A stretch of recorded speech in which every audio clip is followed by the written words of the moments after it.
Hello friends, आप सब कैसे हैं। आई होप आप सब बहुत ही अच्छे होंगे और स्वस्थ भी होंगे। मेरा नाम है ब्रिजेश कुमार और आप देखना शुरू कर चुके हैं कोर्सेस पॉइंट यूट्यूब चैनल, जो कि एमएड एंट्रेंस की तैयारी के लिए जाना जाता है।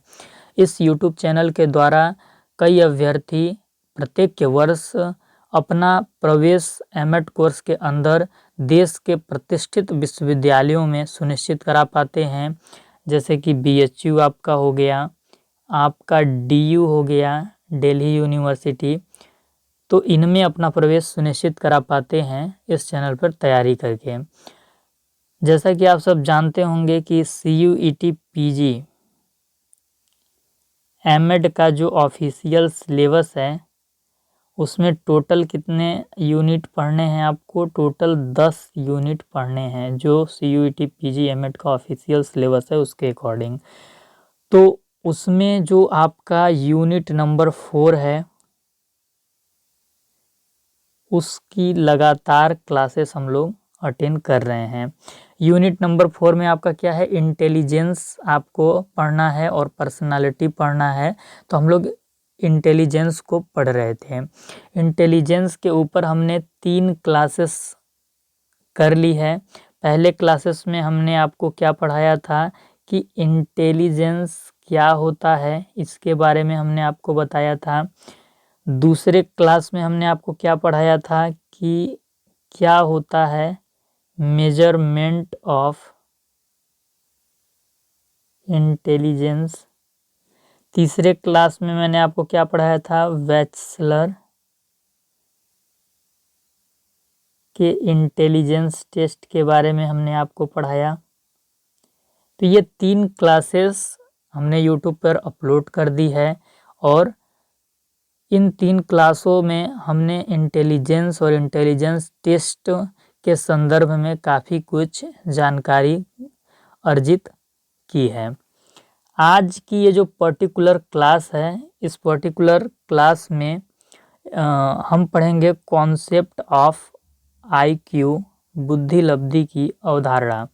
और ये इंटेलिजेंस के संदर्भ में क्लास नंबर 4 होगी। और वीडियो के डिस्क्रिप्शन को एक बार आप चेकआउट कीजिएगा। वीडियो के डिस्क्रिप्शन में आपको इम्पॉर्टेंट जो PYQ सेशंस हैं या पिछले साल का जो प्रीवियस ईयर क्वेश्चन पेपर 2024 का है वो भी मैंने सॉल्व कराया है, उसका लिंक आपको मिल जाएगा, प्लेलिस्ट का लिंक।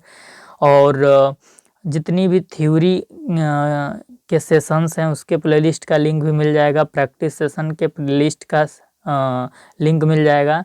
तो वहाँ से आप तैयारी अपनी कर लीजिए। जो समय बचे हैं, आपके पास अत्यधिक समय नहीं रह गया है, कल भर का समय है।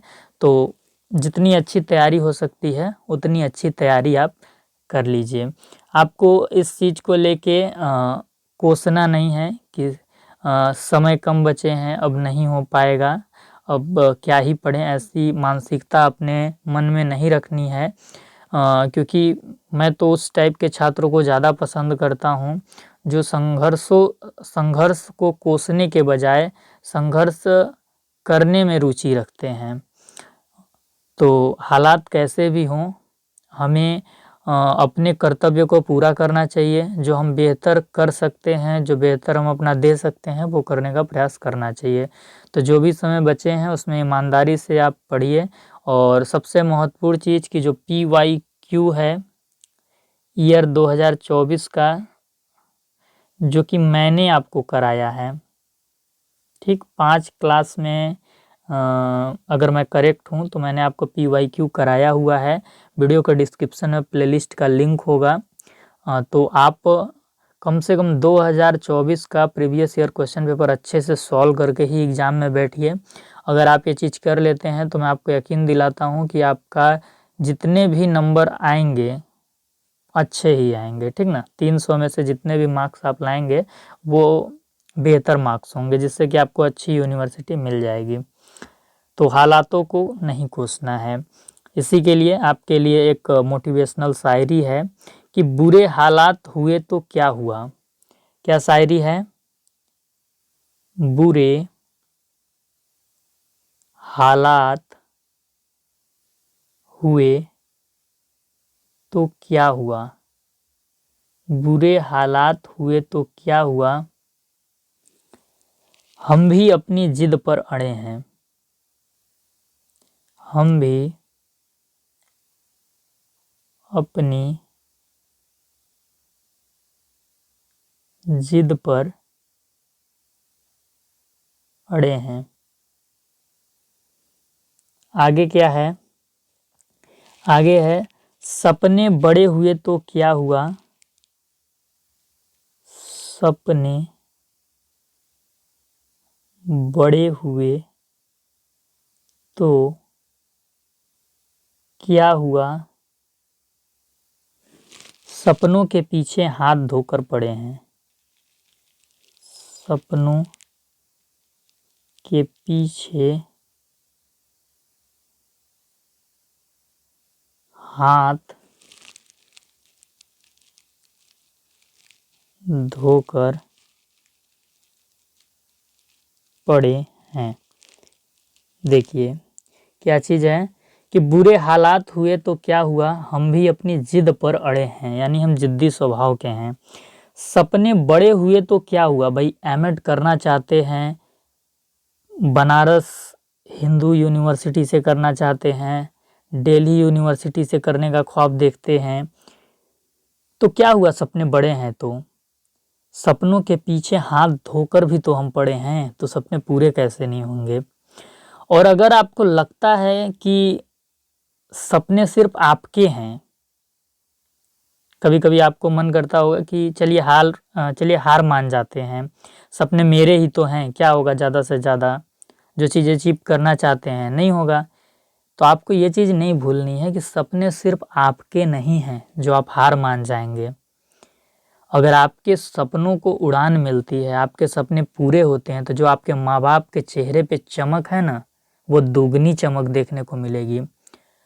उससे भी अगर आगे आप सोचेंगे तो अगर आपके सपने पूरे होते हैं ना, तो आप एक बेहतर शिक्षक बनेंगे, एक बेहतर शिक्षाविद बनेंगे।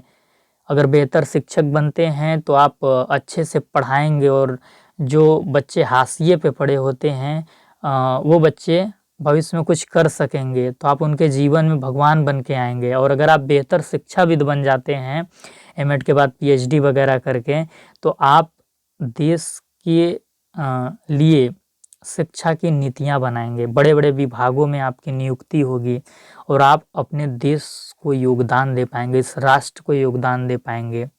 तो आपका सपना सिर्फ आपका सपना नहीं है, अगर उसको उड़ान मिलती है तो आपके माँ बाप की ज़िंदगी खुशहाल हो जाएगी, आपके इस राष्ट्र को आपका योगदान मिलेगा। और जब आपके राष्ट्र को आपका योगदान मिलेगा तो शिक्षा के क्षेत्र में क्रांति आएगी, क्योंकि आप जैसे शिक्षाविद जब राष्ट्र में अपनी भूमिका को निभाएंगे, अपनी भूमिका को सुनिश्चित करेंगे, तो जो हमारा करप्ट एजुकेशन सिस्टम है, अनफेयर एजुकेशन सिस्टम है, अनफेयर एजुकेशन सिलेबस है, थ्योरी को लेके हम सिर्फ चलते हैं, उसमें क्रांति आ सकेगी। जो बीएड 2 साल घिसे पीटे तरीके से पढ़ाया जाता है, उसमें हम कुछ बदलाव ला पाएंगे। तो आप अच्छे से तैयारी कीजिए, जो भी समय बचे हैं आपको अपना बेस्ट देना है, ठीक ना। तो चलिए इसी के साथ आज का जो सेशन है हमारा उसको हम स्टार्ट करते हैं। तो जैसा कि एग्ज़ाम का आपके ऊपर प्रेशर भी होगा, तो थोड़ा सा आपको कूल करते हैं, हम क्या करते हैं, थोड़ा सा कूल करते हैं। एग्ज़ाम का प्रेशर अपने ऊपर नहीं लेना है, पैनिक नहीं होना है, क्योंकि जब आप पैनिक होकर एग्ज़ाम देने जाते हैं तो एग्ज़ाम आपका और गड़बड़ हो जाता है, ठीक है, खुद का अनुभव है तो इसलिए मैं बता रहा हूँ। तो आप जब एग्ज़ाम हॉल में बैठेंगे तो उससे पहले आपका माइंड रिलैक्स होना चाहिए, दुनियादारी की चीज़ें, मोह माया की चीज़ें थोड़ा आउट होनी चाहिए, बस सामने एक ही अपना लक्ष्य होना चाहिए कि जो तैयारी किए हैं उसको यहाँ पे उसके हिसाब से यहाँ पे रिस्पॉन्स हमको करना है, ये चीज़ ध्यान में होना चाहिए। जो पढ़े हैं ना वो दिमाग में घूमना चाहिए कि साइकोलॉजी क्या होता है, फिलॉसफी क्या होता है, इंक्लूजन क्या होता है, इमेजिन होना चाहिए, विजुअलाइज्ड होना चाहिए सारी चीज़ें, उसके अलावा कुछ सोचना ही नहीं है, ठीक। तो जाइए चलिए थोड़ा कूल होते हैं, ठीक। आप कॉलेज लाइफ के बारे में तो जानते ही होंगे। तो जब आप ड्यूरिंग कॉलेज लाइफ यानी जब आप कॉलेज लाइफ यानी महाविद्यालय जो आपका कॉलेज जीवन होता है, कॉलेज लाइफ होता है, उसको जब आप जी रहे थे यानी कि आप अपने टीचर ट्रेनिंग कोर्स में जब आप पढ़ रहे थे, तो इमेजिन कीजिए बहुत सारे छात्र होंगे। जब आप बीएड या डीएलएड जो भी कर रहे थे तो बहुत सारे छात्र होंगे, ठीक ना। तो उन बहुत सारे छात्र में कुछ छात्र ऐसे भी होंगे जिनकी रुचि किस में होगी, बीएफ और जीएफ में होगी। बीएफ यानी बॉयफ्रेंड और जीएफ यानी गर्लफ्रेंड। तो जब भी आप बीएड या डीएलएड कर रहे होंगे तो आपके कॉलेज में बहुत सारे छात्र छात्राएं होंगे, छात्राध्यापक और छात्राध्यापिका होंगी। तो उनमें से कुछ ऐसे होंगे जो पढ़ते तो होंगे ही, लेकिन उनके साथ रुचि होगी कि चलो कोई अगर लड़की होगी तो वो सोचती होगी मेरा कोई बॉयफ्रेंड बन जाता, लड़का होगा तो वो सोचता होगा मेरी कोई गर्लफ्रेंड बन जाती, ठीक। और जो बच्चे हॉस्टल में रहते होंगे उनमें तो ये चीज़ देखने को मिल ही जाती होगी, ठीक ना। मान लीजिए जो घर से आ जाके अपनी बीएड डीएलएड की पढ़ाई कर रहे हैं तो वो बॉयफ्रेंड गर्लफ्रेंड नहीं भी बनाए होंगे, लेकिन जो बच्चे वहाँ हॉस्टल में रह के पढ़ाई कर रहे होंगे उन्होंने तो डेफिनेटली रूप से मतलब कोई ना कोई, अगर लड़की है तो उसका बॉयफ्रेंड होगा, लड़का है तो उसकी गर्लफ्रेंड बनी होगी। आप एक वक्त के लिए इनकार भी कर देंगे कि नहीं ऐसे क्यों बोल रहे हैं, तो बायस्ड स्टेटमेंट है। तो वो तो आपको भी इंटरनल रूप से पता ही होगा कि ये सारी चीज़ें देखने को मिलती हैं, ठीक। तो हमको चूँकि पढ़ना है तो हम लोग इस चीज़ को देख रहे हैं। तो हाँ, जब क्या हुआ कि कॉलेज लाइफ को आपने इमेजिन किया और आपको ये भी पता चला कि कुछ बच्चों की रुचि बीएफ जीएफ में होती थी और जो हॉस्टल में रहते थे वो तो एक बॉयफ्रेंड या अगर लड़का है तो एक गर्लफ्रेंड बना ही लेते थे। तो चलिए ऐसी ही एक घटना देखने को मिलती है कि एक एबी लड़का था, लड़के का नाम एबी था और लड़की का नाम सीबी था।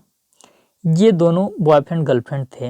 ये एक कपल देखने को मिलता है कॉलेज में जब टीचर ट्रेनिंग कोर्स चल रहा था।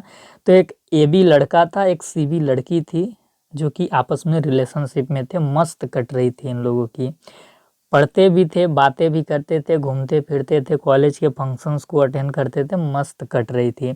लेकिन हुआ क्या, हुआ ये कि होली की छुट्टी हुई और जब होली की छुट्टी हुई तो वो हॉस्टल में तो रहेंगे नहीं, फिर हॉस्टल से उनको घर जाना होगा।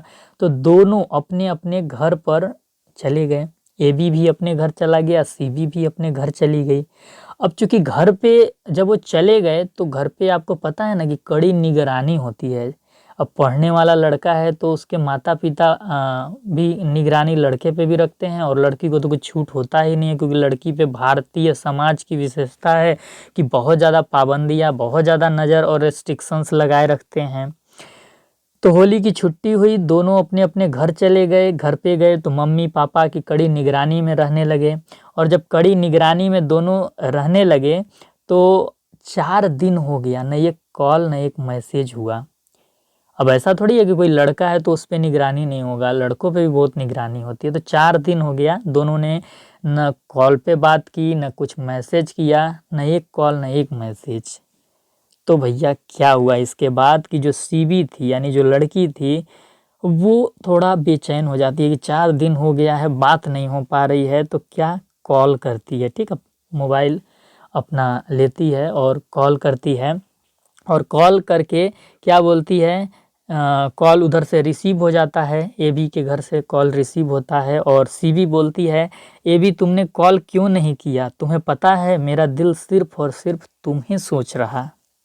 ऐसा सीबी बोल देती है। वो पूछती भी नहीं है कि फ़ोन पे कौन है, डायरेक्ट बोल ही देती है, क्योंकि 4 दिन से बात नहीं हुई थी, न कॉल पे न मैसेज पे। फिर क्या होना था, फिर तो ब्लास्ट हो गया।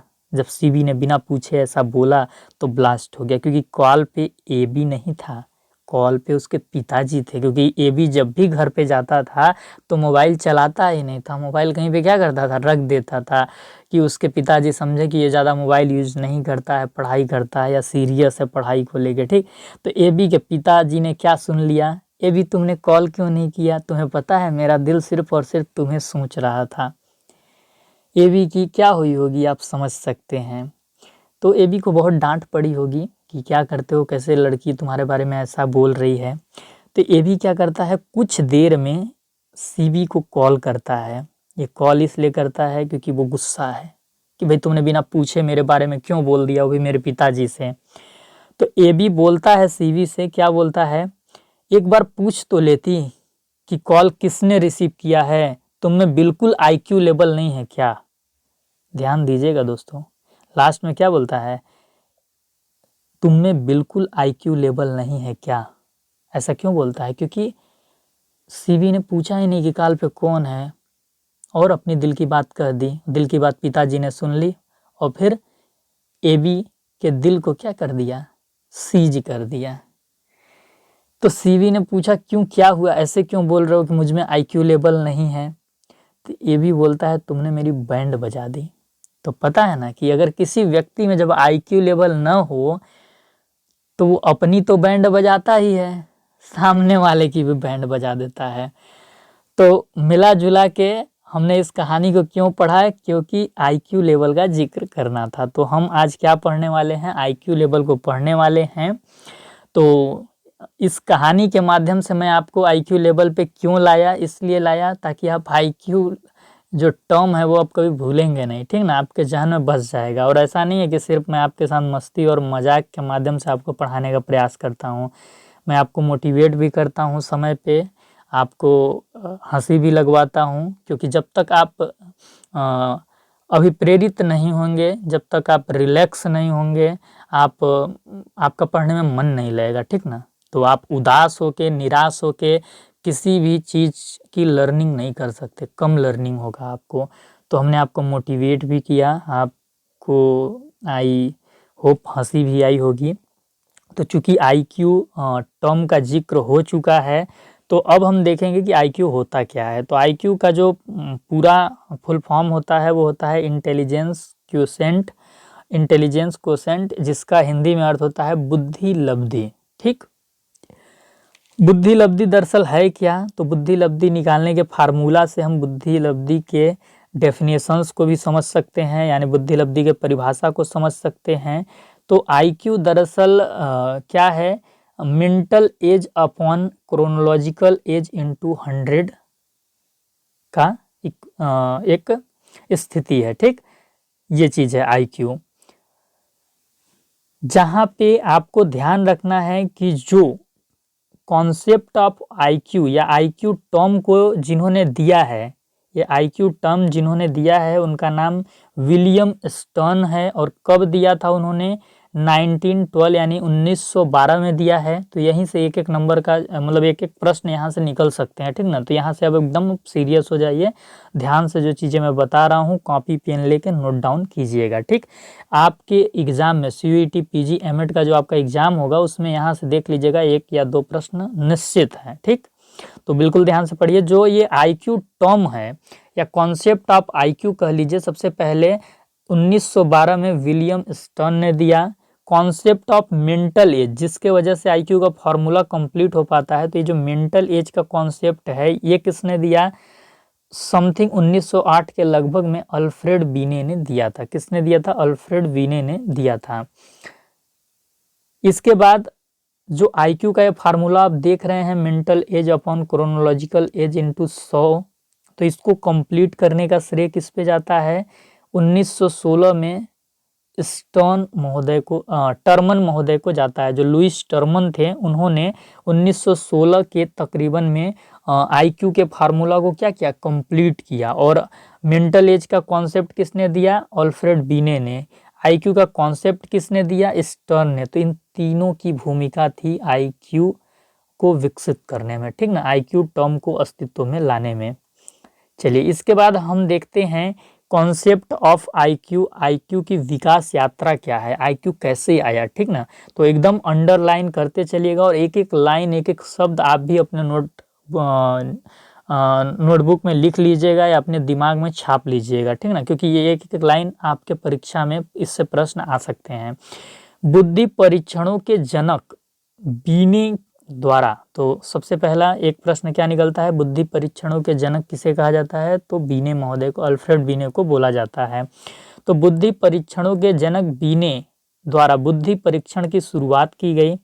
फ्रांसीसी मनोवैज्ञानिक अल्फ्रेड बीने व उनके सहयोगी थियोडोर साइमन द्वारा 1904 या कह सकते हैं 1905 में एक बुद्धि परीक्षण प्रस्तुत किया गया? तो सबसे पहले बुद्धि परीक्षण प्रस्तुत किया अल्फ्रेड बीने और उनके सहयोगी थियोडोर साइमन ने मिलकर 1905 या 4 के तकरीबन में। ठीक, इसके बाद जो उन्होंने पहला इंटेलिजेंस टेस्ट प्रस्तुत किया 1904 में, उसमें आईक्यू की ज़रूरत नहीं पड़ती थी। ठीक, ये एक इस प्रकार का टेस्ट था कि कुछ क्वेश्चंस के बेस पे आप किसी व्यक्ति के बुद्धि के स्तर का पता लगा सकते हैं कि अगर उन्होंने मैक्सिमम क्वेश्चन के उत्तर दिए तो व्यक्ति प्रतिभाशाली है, अगर या औसत है, अगर वो उन्होंने एकदम क्वेश्चन के आंसर नहीं दिए तो फिर मंद बुद्धि में आ जाएगा, पता लगाया जाता था। इस प्रकार का वो टेस्ट था। और बाद में मेंटल एज के बेस पे भी किसी व्यक्ति के बुद्धि का स्तर का पता लगाया जा सकता था इसी टेस्ट के द्वारा, जब उन्होंने मेंटल एज के कॉन्सेप्ट को विकसित किया। इस बुद्धि परीक्षण को रिवाइज भी किया गया 1905 में, 1908 में, 2 बार रिवाइज किया गया। और 1908 के तकरीबन में ही अल्फ्रेड बीने ने मेंटल एज यानी मानसिक आयु का कॉन्सेप्ट दिया। तो ये चीज़ भी आपको याद रखना है, 1908 के लगभग में मानसिक आयु का संप्रत्यय अल्फ्रेड बीने महोदय ने दिया। इसके बाद क्या है, इसके बाद 1912 में सर्वप्रथम आईक्यू का कॉन्सेप्ट आया। और आईक्यू का कॉन्सेप्ट देने वाले कौन थे? तो जर्मन अमेरिकी मनोवैज्ञानिक लुइस विलियम स्टर्न थे। और उसके बाद तदोपरांत 1916 में आईक्यू के सूत्र को पूर्ण लुइस स्टर्मन द्वारा किया गया। और आईक्यू के सूत्र को पूरा कब किया गया? जब अल्फ्रेड बीने का जो पहला इंटेलिजेंस टेस्ट था उसको स्टैनफोर्ड यूनिवर्सिटी में, जब टर्मन महोदय स्टैनफोर्ड यूनिवर्सिटी में थे, तो उन्होंने क्या किया कि अल्फ्रेड बीने के इंटेलिजेंस टेस्ट को जो 1908 में रिवाइज हो चुका था उसको फिर से रेक्टिफाई किया, संशोधित किया, मॉडिफाई किया कह लीजिए। और उसमें आईक्यू मेजर करने आईक्यू के सूत्र को भी उसी में उन्होंने कंप्लीट किया। तो जब टर्मन महोदय ने अल्फ्रेड बीने के इंटेलिजेंस टेस्ट को मॉडिफाई किया तो उसका नाम उन्होंने क्या दिया? स्टैनफोर्ड बीने इंटेलिजेंस टेस्ट 1916। ठीक ना, स्टैनफोर्ड यूनिवर्सिटी में उन्होंने इसे संशोधित किया था, तो इसलिए सबसे पहले उन्होंने स्टैनफोर्ड लगाया। चूँकि इंटेलिजेंस टेस्ट बीने का ही उन्होंने मॉडिफाई किया था, अपना तो उनका था नहीं, तो उन्होंने अपना नाम ऐड नहीं किया। तो जो 1916 में उन्होंने मॉडिफाई किया बीने के इंटेलिजेंस स्केल को, तो उसका नाम दिया उन्होंने स्टैनफोर्ड बीने इंटेलिजेंस टेस्ट। तो जो अल्फ्रेड बीने ने इंटेलिजेंस टेस्ट दिया था 1904 में, उसका 2 बार रिवाइज हुआ, 1905 में, 1908 में, फिर 1916 में टर्मन ने भी मॉडिफाई किया और उसी में आईक्यू का कंप्लीट फार्मूला हमें देखने को मिला। तो ये रही आईक्यू की विकास यात्रा। इसमें आपको कहीं पे डाउट होगा तो कमेंट में आप पूछिएगा। एक शिक्षक होने के नाते मेरी नैतिक जिम्मेदारी है कि मैं आपके क्वेश्चंस का समाधान करूं, आपके समस्याओं पर विचार करूं। ठीक, चलिए इसके बाद हम मानसिक आयु का कॉन्सेप्ट देखेंगे, क्योंकि आईक्यू का जो फार्मूला है वो क्या है? MA/CA × 100, मेंटल एज बटा क्रोनोलॉजिकल एज इंटू 100। तो ये सूत्र है। तो इसके जो अलग अलग टर्म हैं, मेंटल एज, क्रोनोलॉजिकल एज, इसको भी हम समझेंगे। तो सबसे पहले हम मेंटल एज यानी मानसिक आयु के कॉन्सेप्ट को समझते हैं कि दरअसल मानसिक आयु होता क्या है, मेंटल एज कहते किसको हैं। आपको धरती पे आए कितने साल हो गया, इस बात से मानसिक आयु का कोई संबंध नहीं है। कि आपका डेट ऑफ बर्थ क्या है, अभी प्रेजेंट में आपकी उम्र क्या है, इससे मानसिक आयु का कोई संबंध नहीं है। मानसिक आयु का संबंध है कि किसी व्यक्ति का दिमाग किस लेवल पर काम करता है, उसकी मानसिक आयु क्या है। अगर आप 10 साल के हैं लेकिन आपका दिमाग 12 साल के व्यक्ति जैसा काम कर रहा है तो आपकी मेंटल एज क्या होगी? 12 साल होगी। एक बिहार में कोई लड़का था सोनू करके, छोटा सा था शायद, उसका दिमाग बहुत तेज काम करता था, तो उसकी मेंटल एज क्या होगी? उसकी उम्र से अधिक होगी। तो आपका दिमाग, आपका ब्रेन किस लेवल पे काम करता है वो होती है मेंटल एज, उसका संबंध होता है मेंटल एज से। खैर आपको टेंशन लेने की आवश्यकता नहीं है, यहाँ पे मैंने बहुत एग्जाम्पल्स लिए हैं जिसकी मदद से आप मेंटल एज को अच्छे से समझ जाएंगे। आज के बाद मतलब आईक्यू को लेकर कन्फ्यूजन आपके मन में नहीं होगा, चाहे फिर आईक्यू के जो अलग अलग टर्म हैं फार्मूला में, उसको लेकर भी कोई कन्फ्यूजन नहीं होगा। ठीक, आप कभी जब आपका एमएड में एडमिशन हो जाएगा तो मेरी क्लास अटेंड कीजिएगा। जिस भी यूनिवर्सिटी में आपका एमएड में एडमिशन होता है तो आपको पता चलेगा कि मैं कितना डीप में जाकर पढ़ाता हूँ। एक बार जो टॉपिक आप हमसे पढ़ लिए तो आपको नहीं लगेगा कि यहाँ पर शिक्षा की गुणवत्ता से किसी भी प्रकार का कोई समझौता किया जाता है, ठीक। और यही आपको भी आगे जाके करना है। मैं आपको बताना चाहता हूँ कि आप जहाँ भी पढ़ाइएगा शिक्षा की गुणवत्ता से किसी भी प्रकार का कोई समझौता मत कीजिएगा। यही मेरी सबसे बड़ी क्या होगी, गुरु दक्षिणा होगी। अगर आप हमसे पढ़े हैं तो आप जहाँ भी पढ़ाइएगा ऐसा पढ़ाइएगा कि शिक्षा क्वालिटी ऑफ एजुकेशन से कोई कॉम्प्रोमाइज़ न हो। मैं समझूंगा कि यही मेरी सबसे बड़ी क्या है, सफलता है। चलिए उदाहरण देखते हैं मानसिक आयु की। सपोज कीजिए आप अपने वयस्क दोस्त से पूछते हैं, आपका एक दोस्त है जो वयस्क है, उससे पूछते हैं कि तुझे चोर पुलिस या राजा रानी का खेल पसंद है। आपको पता होगा चोर पुलिस और राजा रानी का खेल हम लोग बचपन में खेलते थे जब तीसरी चौथी में पढ़ते थे। तो जो आपका वयस्क दोस्त है यानी जो आपका एडल्ट फ्रेंड है वो क्या बोल रहा है, हाँ पसंद है।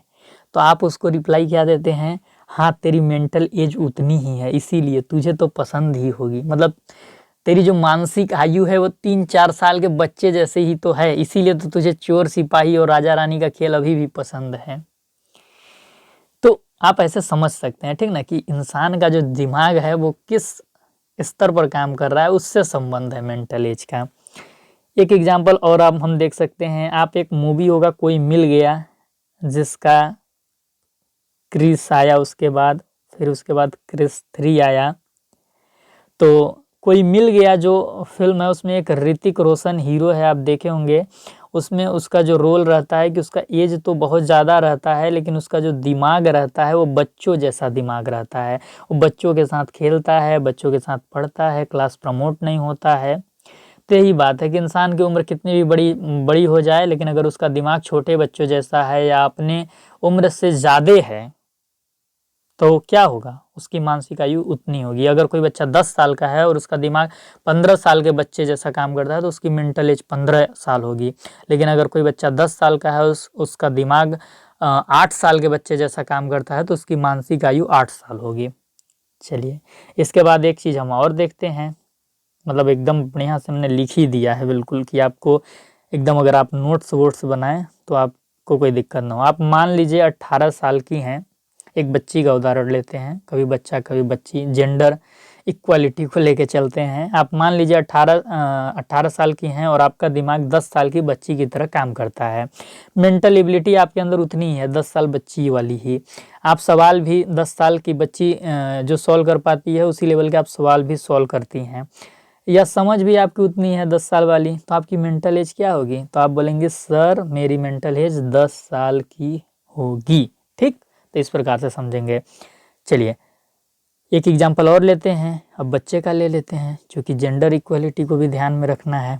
अगर आप 15 साल के हैं पर आपकी मानसिक आयु 20 साल की है, बोलेंगे बच्चे का बढ़ा क्यों दिए सर, चलिए घटा देते हैं। मान लीजिए कि इसकी मेंटल आयु 10 साल की है तो फिर आप अपने समय से पीछे हैं और आपकी मेंटल आयु 10 साल की होगी।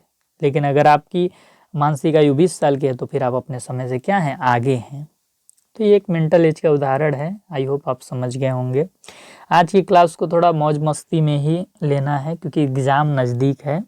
तो जो होनहार छात्र होते हैं वो एग्ज़ाम के पहले ही सब पढ़ लेते हैं, ठीक ना, एग्ज़ाम के दिन मज़े लेते हैं। मैं भी ऐसे ही करता हूँ, आपको भी ऐसे ही करना चाहिए, ठीक। चलिए वास्तविक आयु इसके बाद हम देखते हैं। हमने मेंटल एज को समझ लिया कि इंसान का ब्रेन जिस लेवल पे काम करता है वो उसका मेंटल एज होता है। वास्तविक आयु क्या है, जैसे कि हम क्रोनोलॉजिकल एज बोलते हैं, तो किसी व्यक्ति के जन्म से लेकर आज तक की जो आयु है, प्रेजेंट में जो आपका डेट ऑफ बर्थ है, डेट ऑफ बर्थ से लेकर आज तक जो आपकी आयु है उसी को क्रोनोलॉजिकल एज बोलते हैं। जैसे कि आपसे मैं पूछूं कि आपका एज कितना हो रहा है, आप कितने साल की हो रही हैं या हो रहे हैं, तो आप क्या बताएंगे, आप बताएंगे ही नहीं।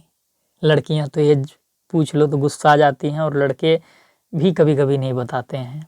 मुझसे ही एक बार कोई पूछ रही थी, समझ लीजिए मुझसे कोई सीनियर ही था, वो पूछ रही थी तो मैं अपना एज बहुत घटा कर बता रहा था। तो मैंने बताया आगे, मान लीजिए मैंने बताया 23, उसने बोला नहीं 25 होगी, फिर मैंने बोला नहीं 24 मान लो। तो उसने बोला क्या किराने की दुकान में आए हो क्या, बार्गेनिंग कर रहे हो क्या, सही सही एज बताओ ना। तो ये चीज़ होती है। तो किसी व्यक्ति की जो वर्तमान आयु है उसको हम बोलते हैं वास्तविक आयु क्रोनोलॉजिकल एज। तो मेंटल एज भी आपको समझ आ गया होगा, क्रोनोलॉजिकल एज भी समझ आ गया होगा। चलिए अब एक सवाल करते हैं। ठीक, सवाल क्या है, क्वेश्चन क्या है, किसी बालक का आईक्यू स्कोर जो है, आईक्यू स्कोर जो है वो 75 है, 75 है, वो उसकी वास्तविक आयु क्या है, 16 है, तो उसकी मानसिक आयु क्या होगी। ठीक, तो आईक्यू का फॉर्मूला क्या है, IQ equal to MA/CA into 100। फिर यहाँ पे आईक्यू हमारा कितना क्वेश्चन में बताया गया है, 75 यानी 75। फिर MA ही हमें बताना है, तो MA को हम MA लिख देते हैं और वास्तविक आयु 16 लिख देते हैं, गुणे 100 कर देते हैं। अब यहाँ पे आपका जो 75 है वो 25 से कट जाएगा, 25 तिया 75, 25 चौको 100। ठीक, बचा क्या, 3 MA/16 गुणते 4, तो 4 एकम 4, 4 चौको 16, तो इधर 3 है। अगर आपका MA इधर आएगा, इस साइड MA आएगा, तो 3 गुणते 4 हो जाएगा, 3 गुणते 4 बराबर 12। MA मानसिक आयु क्या हो जाएगी आपका, 12 हो जाएगी, आंसर आपका 12 होगा। तो इसकी बुद्धि लब्धि क्या होगी, बच्चा 16 साल का था और इसकी मानसिक आयु क्या है, 12 है, यानी कि अपने समय से पीछे है, तो बच्चा क्या होगा, औसत से नीचे होगा। ठीक, 75 है तो क्या है, औसत से नीचे वाले बॉर्डर लाइन वाले के करीब में ये बच्चा आएगा। चलिए इसके बाद आपका आईक्यू टेबल से एक क्वेश्चन हर साल एग्जाम में पूछा जाता है। तो अकॉर्डिंग टू टर्मन, टर्मन क्यों, क्योंकि आईक्यू के सूत्र को भी उन्होंने पूरा किया था, तो जो आईक्यू टेबल ज़्यादातर पूछा जाता है वो टर्मन के हिसाब से ही पूछा जाता है। बेसिकली अगर हम थोड़ा और ब्रॉड बात करें तो टर्मन के अलावा जो गैरेट थे या और भी जो मनोवैज्ञानिक थे, तो उनका भी आईक्यू टेबल इन्हीं के इर्द गिर्द ही घूमता है। तो अब अगर आप इसको याद कर लेते हैं तो पूछा जो भी जाएगा तो सही ही आप देंगे आंसर। ठीक, तो अगर हम बात करें नियर जीनियस या जीनियस या प्रतिभाशाली बच्चे का आईक्यू लेवल क्या होता है, तो 140 यदि है तो हम प्रतिभाशाली बच्चा उसको बोलेंगे, या 140 से अगर प्लस है, 145, 50, 60 जितना भी, तो प्रतिभाशाली बालक में, जीनियस स्टूडेंट में आएगा। उसके बाद वेरी सुपीरियर, जिसे हम हिंदी में कुशाग्र बुद्धि बोलेंगे, तो इसका आईक्यू लेवल 130 से 139 के बीच में अगर रहता है ये स्कोर, तो हम बोलेंगे कि वो वेरी सुपीरियर बच्चा है। इसके बाद सुपीरियर, जिसे हिंदी में हम श्रेष्ठ बोलेंगे, तो 120 से 129 के बीच में यदि किसी का आईक्यू लेवल है तो हम बोलेंगे कि वो सुपीरियर स्टूडेंट है। इसके बाद सुपीरियर से जो नीचे होगा वो क्या होगा, एबव एवरेज, यानी औसत से अधिक। तो अगर किसी का आईक्यू लेवल 110 से 120 के बीच में है तो हम कहेंगे कि ये सामान्य से थोड़ा ऊपर वाला बच्चा है। ठीक, अब बात करें कि कोई नॉर्मल बच्चा या एवरेज बच्चा है तो उसका आईक्यू लेवल क्या होगा, तो 90 से 109 के बीच में यदि आईक्यू लेवल है तो हम उसे बोलेंगे कि औसत बच्चा है, सामान्य बच्चा है, न तो ये बहुत ज़्यादा तेज है न तो बहुत ज़्यादा कमज़ोर है, बिल्कुल सामान्य है। तो ये आपको याद भी रखना है, नॉर्मल और एवरेज बच्चे का क्या आईक्यू लेवल होता है ये याद रखना है, क्योंकि एग्जाम में ये ज़्यादा पूछा जाता है। ठीक, इसके बाद एवरेज से नीचे क्या होगा, बिलो एवरेज का आईक्यू लेवल 80 से 89 के बीच में है, तो बिलो एवरेज के अंदर बच्चा आएगा। इनको पढ़ाना आसान होता है, कुछ ट्रेनिंग या फिर सरल एक्सप्लेनेशन के द्वारा बड़ी आसानी से इनको पढ़ाया जा सकता है, या एवरेज के समतुल्य भी लाया जा सकता है। इसके बाद डल या फिर कह लीजिए बॉर्डर लाइन बच्चों का आईक्यू लेवल 70 से 79 होता है। ये बॉर्डर लाइन पे होते हैं, जो हमने बोला कि आपको ऐसा शिक्षक बनना है जो बच्चे हाशिए पे पड़े हैं उनको मुख्य धारा में लाना है, कक्षा के अंदर जो बच्चे मुख्य धारा में हैं उनमें उनको शामिल कराना है। तो इनको भी ट्रेनिंग देके, सरल एक्सप्लेनेशन, एडिशनल सपोर्ट वगैरह देके पढ़ाना बड़ी आसान होता है। इसके बाद क्या है, मोरून, जो कि मूर्ख कहते हैं, 50 से 69 आईक्यू लेवल वाले हैं। इम्बेसाइल यानी जड़ बुद्धि वाले 25 से 49 जिसका आईक्यू लेवल है। और सबसे जिसको बोलते हैं नहीं है, लड़कियां बड़ी यूज करती हैं, इडियट, 3 इडियट आपने मूवी भी देखी होगी, तो इडियट किसको बोला जाता है, 0 से 24 जिनका आईक्यू लेवल है उनको। ठीक, जिनमें बिल्कुल सेंस नहीं होता है। तो आपको जो याद रखना है, जो मोस्टली पूछे जाते हैं, वैसे 10 रट लीजिएगा, लेकिन ये इडियट वाला याद कीजिएगा, बॉर्डर लाइन का याद कर लीजिएगा, नॉर्मल और एवरेज का याद रखिएगा, जीनियस का याद रखिएगा। ये जो 4-5 हैं ये ज़्यादा पूछे जाते हैं। आईक्यू टेबल से ही कुछ इम्पोर्टेंट फैक्ट्स कह लीजिए या इम्पोर्टेंट स्टेटमेंट हैं जो आपको याद रखना है। कई बार जब भारतीय संदर्भ में आईक्यू लेवल की बात होती है, आईक्यू स्कोर की बात होती है, तो 120 प्लस जिनका आईक्यू लेवल है उनको भी प्रतिभाशाली कह दिया जाता है। तो अगर भारतीय संदर्भ में 120 प्लस पूछे और ऑप्शन प्रतिभाशाली का हो तो आप जा सकते हैं उसके साथ। इसके बाद क्या है, सबसे कम आईक्यू लेवल को इडियट या फिर मूर्ख बोलेंगे। इस श्रेणी में जो शामिल बच्चे होते हैं उनको शिक्षण अधिगम करा पाना बड़ी मुश्किल होता है, ठीक ना। हम ऐसा नहीं कहेंगे कि इनको बिल्कुल पढ़ाया ही नहीं जा सकता। अगर हम ऐसा कहते हैं तो फिर शिक्षक होना ही बेकार है।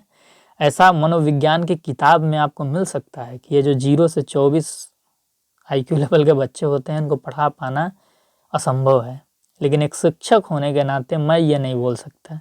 आप कितने भी मूर्ख व्यक्ति को लाइए, उसको हम पढ़ा लेंगे, यही मेरी सफलता या यही मेरी आशा का क्या है स्तर है।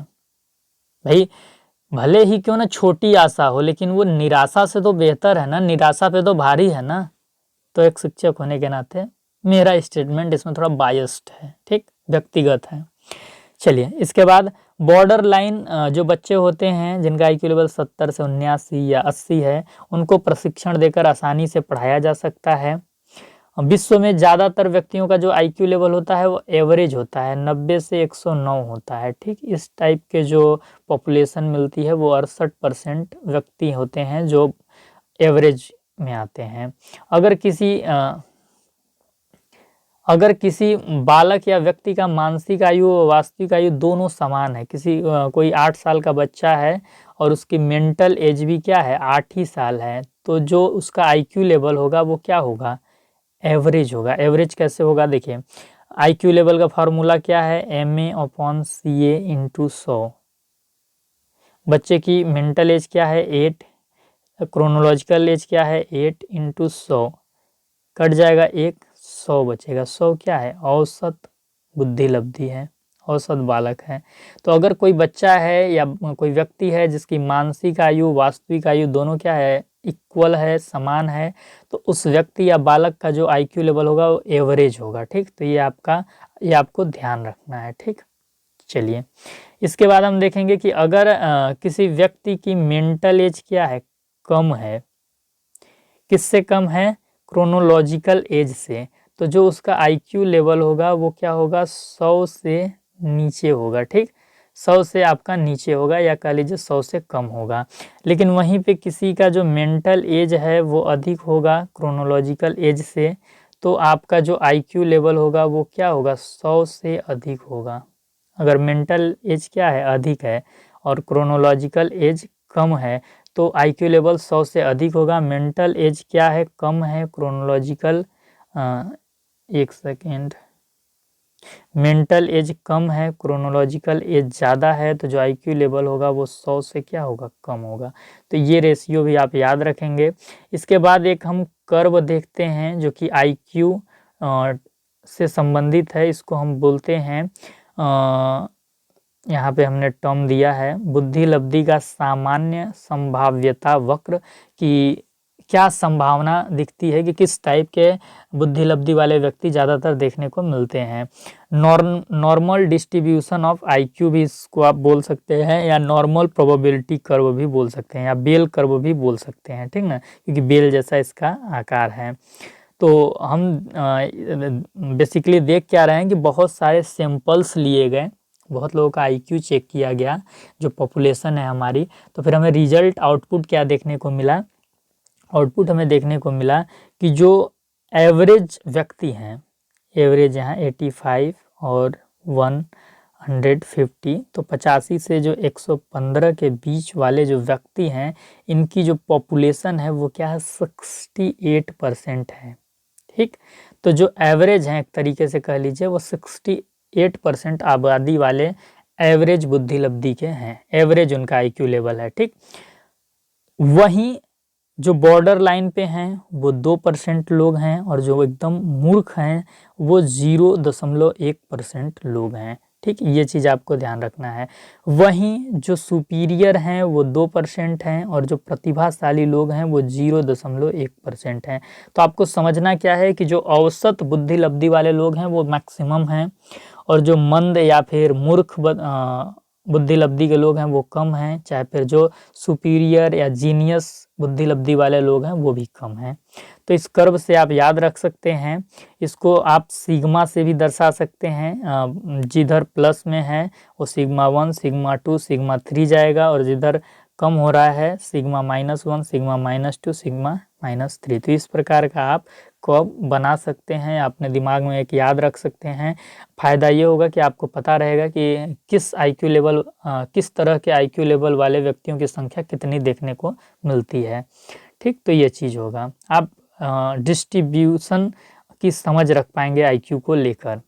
चलिए इसी जो भी हमने आपको आईक्यू का कर्व पढ़ाया, normal distribution of IQ curve आपको बताया, उससे रिलेटेड एक सवाल ले लेते हैं। और सवाल क्या है, the shaded area represent students in a normal distribution who fall. Hindi में छायांकित क्षेत्र सामान्य वितरण में छात्रों की बुद्धि लब्धि की कौन सी स्थिति दर्शाता है। देखिए एक बालक है, एक क्या है, सवाल क्या पूछ रहा है, एक बालक है जिसमें क्या है, हाई मोटिवेशन भी है, हाई क्रिएटिविटी भी है, हाई इंटेलिजेंस भी है। तो ये जो छायांकित क्षेत्र है, ठीक ना, ये जो छायांकित क्षेत्र है इससे जो स्टूडेंट है उसमें कैसी बुद्धि लब्धि है, उसका आईक्यू लेवल क्या होगा। बच्चे में हाई मोटिवेशन भी है, हाई क्रिएटिविटी भी है, हाई इंटेलिजेंस भी है। तो ये जो इसका छायांकित क्षेत्र है ये बच्चे की बुद्धि लब्धि की कैसी स्थिति को दर्शाता है, जो शेडेड एरिया है।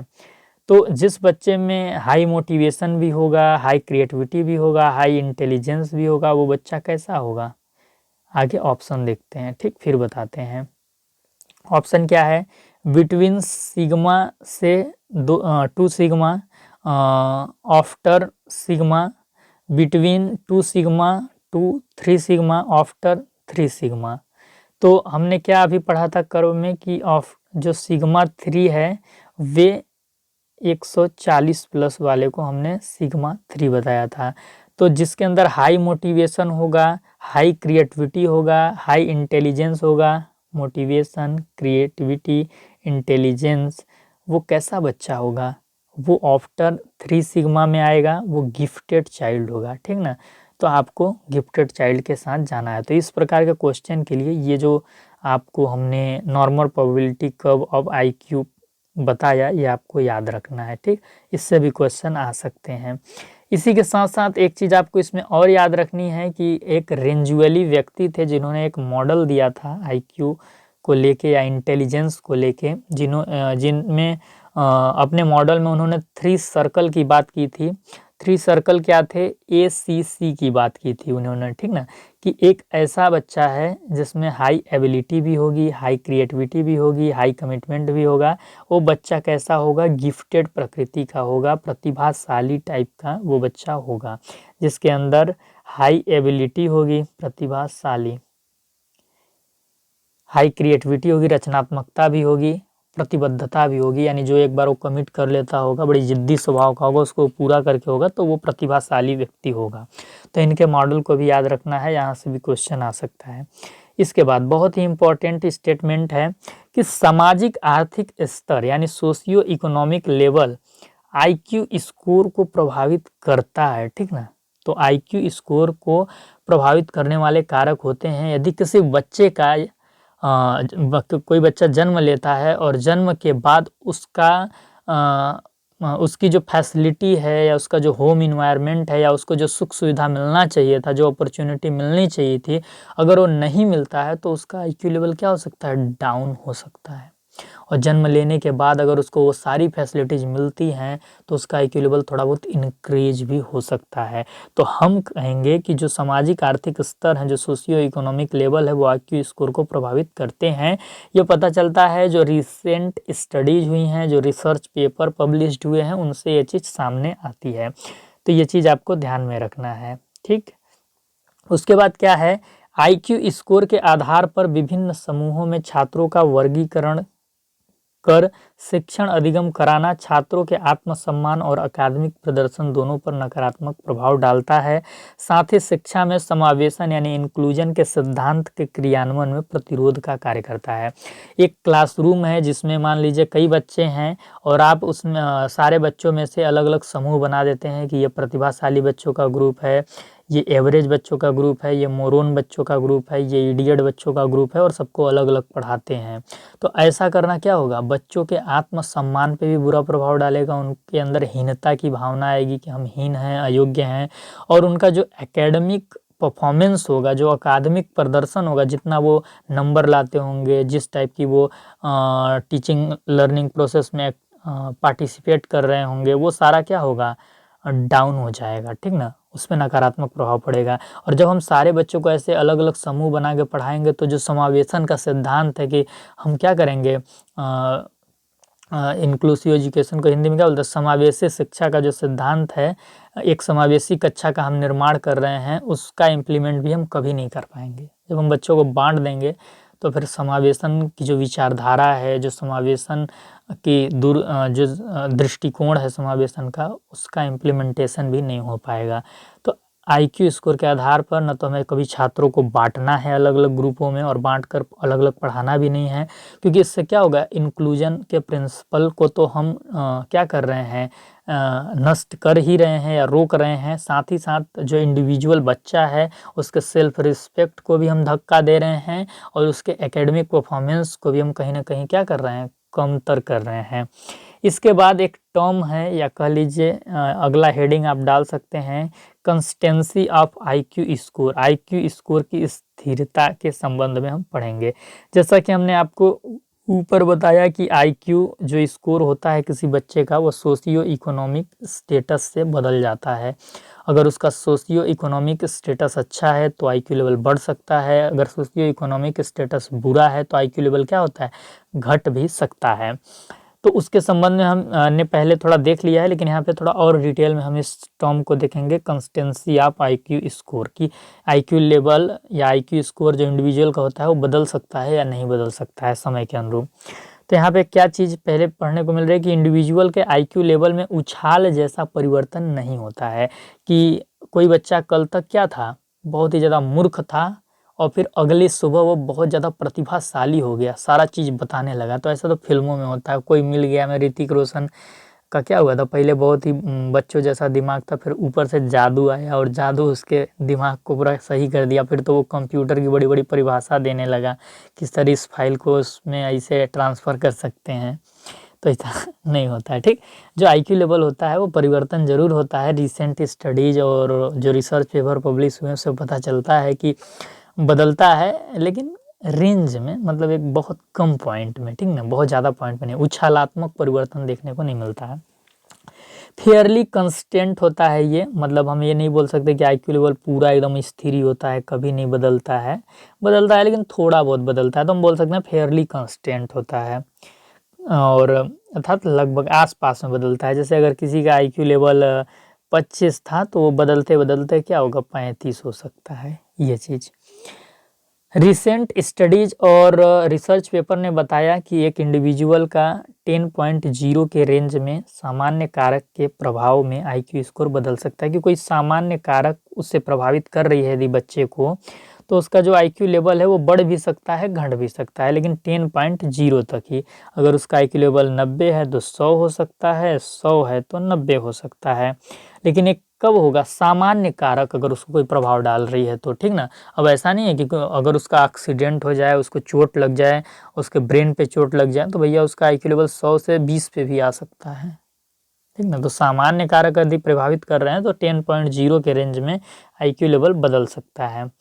चलिए, तो हमने आपको क्या बोला था कि रिसेंट स्टडीज और रिसर्च पेपर से पता चलता है। आप बोलेंगे सर वो नहीं बताएंगे आप, तो काहे नहीं बताएंगे, हम खुदे बोलते हैं कि क्वालिटी ऑफ एजुकेशन को हम कम नहीं करेंगे, उससे कॉम्प्रोमाइज़ नहीं करेंगे, तो फिर हम बताएंगे ना, तो हम बिल्कुल बताएंगे आपको। देखिए, कैटल्स ने स्टडी किए, क्योंकि वो मनोवैज्ञानिक हैं और उनका योगदान है, तो कैटल्स महोदय स्टडी किए और उन्होंने 2 परीक्षण किए। एक परीक्षण तब किए जब बच्चा जन्म लिया था, उस समय देखे कि उसका आईक्यू लेवल क्या था। और दूसरी बार उसका कब टेस्ट किए, जब बच्चा 72 महीने का हो गया, तो फिर से देखे कि उसका आईक्यू लेवल क्या था। तो वो अलग अलग 2 समयों पे क्या करते हैं, आईक्यू टेस्ट लेते हैं एक बच्चे का, ठीक है, क्या करते हैं, टेस्ट लेते हैं। और जब वो ऐसा करते हैं तो वो क्या पाते हैं, वो पाते हैं कि जो आईक्यू स्कोर में डिफरेंस देखने को मिला वो 5.0 के रेंज में देखने को मिला। कि जब वो जन्म के समय पे टेस्ट लिए बच्चे का, मान लेते हैं कि उसका आईक्यू लेवल 90 था, और जब वो 72 महीने का बच्चा हो गया तो फिर उन्होंने उसी बच्चे का टेस्ट लिया तो 95 आईक्यू मिला, या 92 मिला, या 91 मिला। तो 5.0 के ही रेंज में उनको चेंजेस देखने को मिले। इसके बाद एक स्टडी और है जिस पर हम नज़र डाल सकते हैं, डिक्सन्स महोदय की स्टडी। इन्होंने क्या किया, इन्होंने 1 मंथ और 3 साल 2 समयों पे बच्चों का आईक्यू लेवल का परीक्षण किया। जब बच्चा 1 मंथ का था तब किया, और जब बच्चा 3 साल का था तब किया। और उन्होंने ऐसे टेस्ट कई बच्चों पे किए, एक नहीं कई बच्चों पे।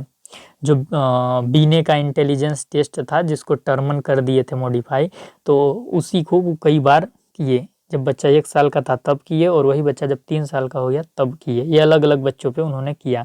और उन्होंने क्या पाया रिजल्ट कि 5.1 का औसत आईक्यू परिवर्तन उनको देखने को मिला। कि जितने बच्चों का उन्होंने 2 समयों पे टेस्ट लिया, जब बच्चा 1 साल का था या फिर बच्चा 3 साल का था, तो एक औसत जो चेंजेस देखने को मिला वो 5.1 ही मिला, उससे अधिक नहीं मिला। तो उसी के बीच में देखने को मिला।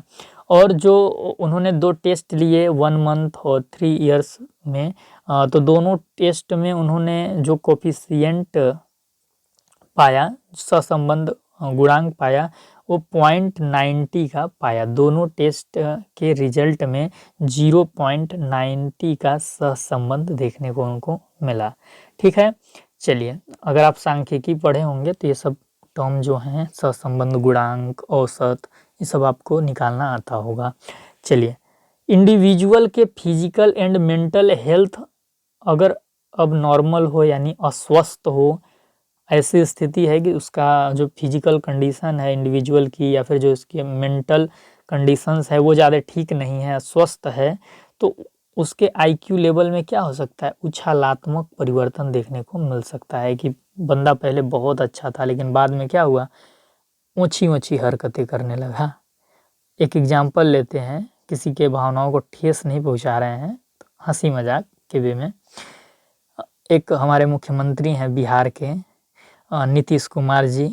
अगर आप उनका पहले का कोई स्टेटमेंट देखे होंगे या उनकी ऊर्जा का स्तर देखे होंगे, तो क्या लीडर थे, क्या बातें करते थे, सबके पसीने छुड़ा देते थे। और ये कोई नहीं कर सकता कि वो एक अच्छे राजनीतिज्ञ नहीं हैं। कई बार सरकार को गिराना हो, खड़ा करना हो, उनसे बेहतर तो किसी को आता ही नहीं है। आज जो इंडिया गठबंधन देखने को मिलता है वो उसके भी सूत्रधार या कह लीजिए उसको खड़ा करने में भूमिका उन्हीं की थी, ठीक ना। लेकिन आज उनका आप देखते होंगे कभी कभी वीडियो वायरल हो जाता है, कभी राष्ट्रगान के बीच में बतियाने लगते हैं, कभी जब सदन में विधानसभा में बोल रहे होते हैं तो अपने जो अशोक चौधरी मंत्री हैं उनका माला पकड़ के छूने लगते हैं, कभी महिलाओं को कुछ सेक्स के बारे में समझाने लगते हैं।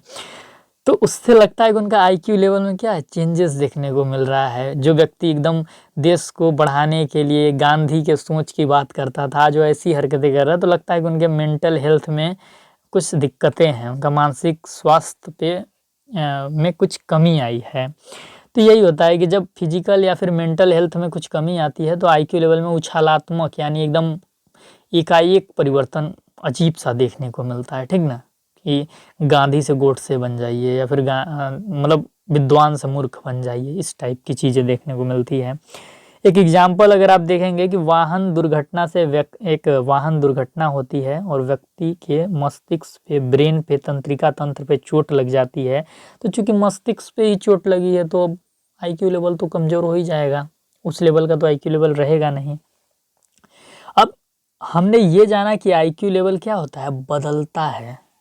तो आईक्यू लेवल को बदलने वाले कारक कौन कौन से हैं ये भी तो हम देखेंगे। तो सोशियो इकोनॉमिक स्टेटस की बात तो हम पहले भी आपसे कर चुके हैं, तो वो तो कारक होगा ही। उसके साथ साथ कल्चरल फैक्टर्स भी कारक होगा। कोई व्यक्ति है या बच्चा है, वो किस तरह के कल्चर में जी रहा है, क्या तमोगुण की स्थिति है, खा रहा है, पी रहा है, सो जा रहा है, दुनियादारी इसको मतलब नहीं है, उसको आइसोलेशन वाली स्थिति है, तो उसका आईक्यू लेवल बढ़ेगा थोड़ी ना, घट ही जाएगा। लेकिन किसी व्यक्ति में ऊर्जा है, सही दिशा में कुछ करने की रचनात्मकता का भाव है, तो जो जाहिर सी बात है नए नए एक्सपेरिमेंट करेगा, नई नई चीज़ें खोजेगा, अपना समय गवाएगा अच्छी चीज़ों के पीछे, तो उसका आईक्यू लेवल कुछ तो इंक्रीज होगा ही। ठीक, तो कल्चरल फैक्टर्स हों या फिर सोशियो इकोनॉमिक फैक्टर्स हों, दोनों ही प्रभावित करते हैं आईक्यू स्कोर को। होम इन्वायरमेंट, किसी बच्चे का घर का पर्यावरण कैसा है, अगर उसके माँ बाप दिन भर लड़ते हैं, ड्रामा करते हैं, एकदम ड्रामा टाइप वाला, नहीं, किसी के माँ बाप होते हैं बहुत लड़ते हैं, तो बच्चे पे भी कुछ तो प्रभाव पड़ेगा ना, वो भी क्या होगा, फ्रस्ट्रेशन में आ जाएगा, चिढ़ जाएगा जल्दी, जब बड़ा होगा तो छोटी छोटी बातों से वो भी चिढ़ेगा, तो उसका आईक्यू लेवल भी क्या होगा, प्रभावित होगा। कोई बच्चा अर्बन एरिया का है या फिर रूरल एरिया का है, तो उसके इन्वायरमेंट का भी फर्क पड़ेगा। अर्बन एरिया का है तो उसका आईक्यू लेवल थोड़ा ज़्यादा देखने को मिल सकता है, गांव का है तो कुछ चीज़ों के मामले में वो कमज़ोर हो सकता है।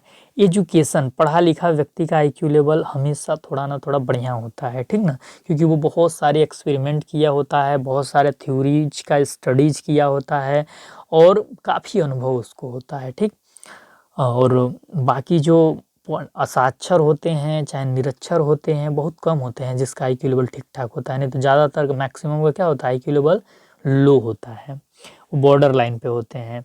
उसके साथ साथ ऑक्यूपेशन यानी व्यवसाय का भी बहुत फर्क पड़ता है। बनिए का जो लड़का होता है वो बचपन से ही दुकान पे बैठने लगता है, तो उसको गुणा गणित का भी ज्ञान होता है, आईक्यू लेवल ठीक ठाक हो जाता है। ठीक, तो ये चीज़ें हैं जो आईक्यू स्कोर को या आईक्यू लेवल को प्रभावित करती हैं। उसके बाद एक और लास्ट अंतिम चीज़ है। अंतिम चीज़ क्या है कि कोई व्यक्ति किसी टास्क को, किसी प्रॉब्लम्स को या किसी क्वेश्चन को कैसे या किस लेवल पर जाकर डील कर पा रहा है, उससे ही उसके मानसिक आयु का हम अनुमान लगा सकते हैं। ठीक ना, कोई बच्चा है, अगर जैसे कि हम एक बता रहे हैं कि हमने एक इंटेलिजेंस टेस्ट तैयार किया। ठीक, हमने एक इंटेलिजेंस टेस्ट क्या किया, प्रिपेयर किया, और ये इंटेलिजेंस टेस्ट हमने क्लास 10th के लेवल पे तैयार किया, और एक बच्चे पे हम इस टेस्ट को क्या करते हैं, प्रायोजित करते हैं, यानी इस टेस्ट पेपर को उसको देते हैं। अगर इस टेस्ट पेपर में वो पास हो जाता है तो हम क्या मानेंगे कि इस बच्चे का जो मेंटल एज है वो 10 साल है, 10 है। लेकिन अगर इस टेस्ट में वो पास नहीं हो पाता है, फेल हो जाता है, तो हम क्या मानेंगे कि उसका मेंटल एज 10 से नीचे है, 8 साल का है, 7 साल का है। जितने क्वेश्चन वो सॉल्व कर पाएगा या जिस लेवल के आंसर वो दे पाएगा उस हिसाब से हम मानेंगे। तो किसी के मेंटल एज को हम ऐसे ही निकाल सकते हैं। हम उसको कोई टास्क देंगे और उस वो टास्क किस लेवल के लिए बनाया गया है या किस लेवल के व्यक्ति उस टास्क को पूरा कर सकते हैं, उसकी वैलिडिटी क्या है, ये हम चेकआउट करेंगे और उसके थ्रू फिर हम असेसमेंट करेंगे कि उसका मेंटल एज क्या हो सकता है। ठीक ना, जैसे कि अगर हम अल्बर्ट आइंस्टीन का आईक्यू स्कोर देखें तो उनका आईक्यू स्कोर क्या था, 160 प्लस था। तो जो उनका मेंटल एज होगा, अगर वो 10 साल की उम्र में होंगे, एक माना के तौर पे हम समझ रहे हैं कि 10 साल की अगर उनकी उम्र होगी तो उनकी मेंटल एज क्या होगी, 12 साल होगी, 13 साल होगी, अधिक ही होगी, कम नहीं होगी। तो इस प्रकार से अगर कोई बच्चा है वो अपने उम्र से ज़्यादा उम्र के टास्क को पूरा कर ले रहा है, प्रॉब्लम्स को डील कर ले रहा है, अपने उम्र से ज़्यादा उम्र के बच्चों के जो क्वेश्चंस होते हैं उनको सॉल्व कर पा रहा है, तो उसकी मेंटल एज क्या है, उसकी क्रोनोलॉजिकल एज से ज़्यादा है। ठीक ना, तो इस तरीके से हम मेंटल एज निकाल सकते हैं। तो चलिए, आई थिंक ये जो आईक्यू का कॉन्सेप्ट था या कॉन्सेप्ट ऑफ आईक्यू जो आपका टॉपिक था आज का, मैं होप करता हूँ कि आपको बहुत अच्छे से समझ आ गया होगा। अगर नहीं समझ आया होगा तो कमेंट सेक्शन में आप अपना जो भी प्रश्न है पूछ सकते हैं। अगर आप चैनल पे नए होंगे तो चैनल को सब्सक्राइब कर लीजिएगा। अगर आपको लगता होगा कि यहाँ से आप कुछ सीख के जाते हैं, कुछ समझ के जाते हैं, तो वीडियो के डिस्क्रिप्शन में आपको टेलीग्राम चैनल का लिंक होगा, किसी भी कीमत पे ज्वाइन कीजिएगा, ठीक ना। ये महत्वपूर्ण है, इसलिए महत्वपूर्ण है कि जैसे ही आपका एमएड एंट्रेंस हो जाएगा, आपका रिजल्ट भी आ जाएगा उसका, तो काउंसलिंग होती है, ठीक ना। काउंसलिंग के थ्रू ही आपका एडमिशन क्या होता है, सुनिश्चित हो पाता है। आप बहुत अच्छा नंबर ले आए हैं, 300 में आप 250 भी ले आए हैं, तो आपका एडमिशन तब तक नहीं होगा जब आप काउंसलिंग की प्रक्रिया में, जब तक आप सही से पार्टिसिपेट नहीं करते हैं। तो काउंसलिंग की प्रक्रिया में आप सही से पार्टिसिपेट कैसे कर पाएंगे, जब आप हमसे जुड़े रहेंगे। जब भी काउंसलिंग का नोटिफिकेशन आता है बीएचयू में, डीयू में, तो हम आपको टेलीग्राम के माध्यम से, चैनल के माध्यम से ही बताएंगे। तो चैनल को सब्सक्राइब कीजिएगा, टेलीग्राम चैनल को ज्वाइन कीजिएगा। वीडियो के ही डिस्क्रिप्शन में व्हाट्सएप चैनल का लिंक होगा, तो प्लीज़ व्यक्तिगत रिक्वेस्ट है, अगर लगता होगा कि आपको मेहनत करके हम पढ़ाते हैं तो व्हाट्सएप चैनल को भी ज्वाइन कर लीजिएगा। साथ ही साथ एमएड एंट्रेंस के जो अन्य एस्पिरेंट्स हैं उनके पास इस सेशन का लिंक शेयर कर दीजिएगा। सेशन अच्छा लगा होगा तो लाइक भी कर दीजिएगा, कमेंट ज़रूर कीजिएगा, ठीक ना, क्योंकि आपके विचार जब आते हैं, आपका जब फीडबैक आता है, बड़ी अच्छा लगता है, मन खुश हो जाता है। चलिए फिर मिलते हैं हम आपसे नेक्स्ट सेशन में। नेक्स्ट सेशन में हम आपसे बात करेंगे इंटेलिजेंस के थ्योरी को लेकर। अलग अलग जो थ्योरी हैं, 1 फैक्टर, 2 फैक्टर, 3 फैक्टर, इस सभी को हम देखेंगे, ठीक ना।